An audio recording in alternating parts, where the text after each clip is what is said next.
Hello guys, আসসালামু আলাইকুম। Welcome to boundary রাত্ত কাহিনী। সবাইকে শুভেচ্ছা জানাচ্ছি নতুন একটি ভিডিও দেখার জন্য। সদ্য সমাপ্ত বিপিএল ২০২৫ এর চট্টগ্রাম পর্বের একটি খেলা দেখার মাঠে গিয়ে খেলা দেখার সৌভাগ্য হয়েছিল।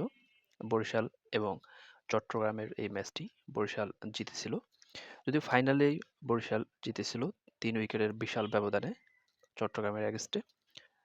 বর্তমানে বিপিএল ২০২৫-এর চ্যাম্পিয়ন বরিশাল, আমার শহর। আমি চট্টগ্রামে গিয়েছিলাম আন্টির বাসায় বেড়াতে। সেখান থেকেই মূলত খেলা দেখতে চট্টগ্রামে গিয়েছিলাম সাগরিকা স্টেডিয়াম, যেটা মূলত জহুর আহমেদ চৌধুরী স্টেডিয়াম। চট্টগ্রামের মানুষ আসলেই খুব ক্রিকেট ভক্ত।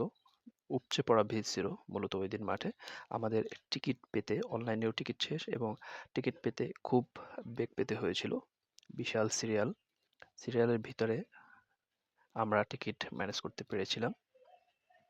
চট্টগ্রাম শহরের সাগরিকা সাগরিকায় এই জহুর আহমেদ চৌধুরী স্টেডিয়াম, এটি মূলত পূর্বের নাম ছিল বীরশ্রেষ্ঠ রুহুল আমিন স্টেডিয়াম এবং চট্টগ্রামের বিভাগীয় স্টেডিয়াম হিসাবে এই স্টেডিয়ামটি পরিচিত ছিল। এই মাঠে মূলত ২০০৪ সালে অনূর্ধ্ব-১৯ বিশ্বকাপ অনুষ্ঠিত হয়েছিল এবং পরে সংস্কার করে এই মাঠটি টেস্ট খেলার উপযোগী করা হয়। এর ধারণ ক্ষমতা ২০,০০০।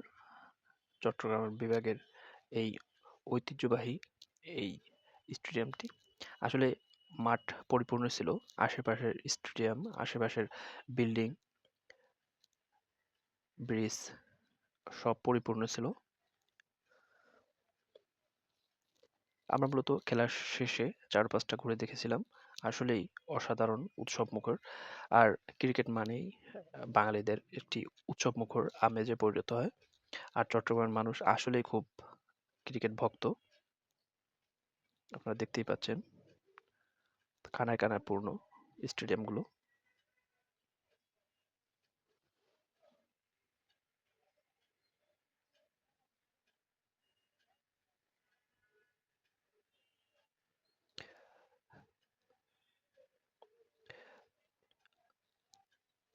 জহুর আহমেদ চৌধুরী স্টেডিয়াম ২০০৬ সালে মূলত এটি আন্তর্জাতিক স্টেডিয়াম হিসেবে মর্যাদা লাভ করে। বন্দরনগরী চট্টগ্রামের সাগরিকায় এটি অবস্থিত।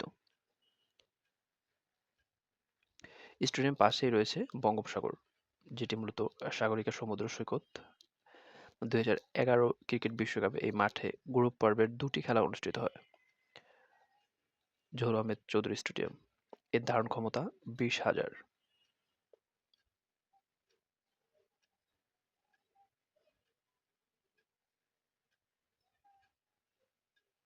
এই মাঠে মূলত টেস্ট, টি-টোয়েন্টি এবং ওডিআই খেলা অনুষ্ঠিত হয়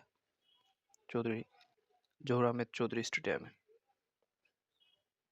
সবাইকে অসংখ্য ধন্যবাদ জানাচ্ছি ভিডিও দেখার জন্য। আল্লাহ হাফেজ।